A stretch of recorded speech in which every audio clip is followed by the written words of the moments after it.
ये केएफसी वाले बाबा जी Harlin Sanders हैं।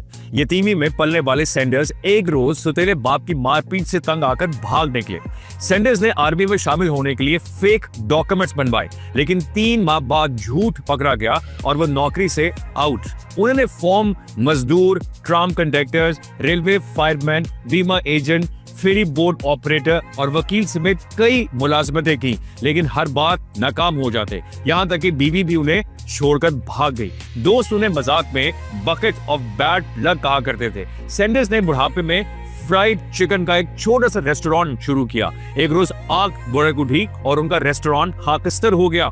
65 ईयर्स के सैंडर्स के पास अब एक ऑप्शन बची थी और वो थी खुदकुशी, लेकिन वो ऐसा करने में भी फेल हो गए। उन्होंने एक बार फिर से केंटकी फ्राइड चिकन शुरू किया। अब तकदीर ने भी उनका साथ दिया और फिर 70 साल के बाबा जी किंग ऑफ चिकन बने और उनकी जिंदगी में सिर्फ अमेरिका और कनाडा में केएफसी की 600 से ज्यादा फ्रेंचाइजीज बन चुकी थी और आज ये ट्रिलियंस की मल्टी नेशनल कंपनी है।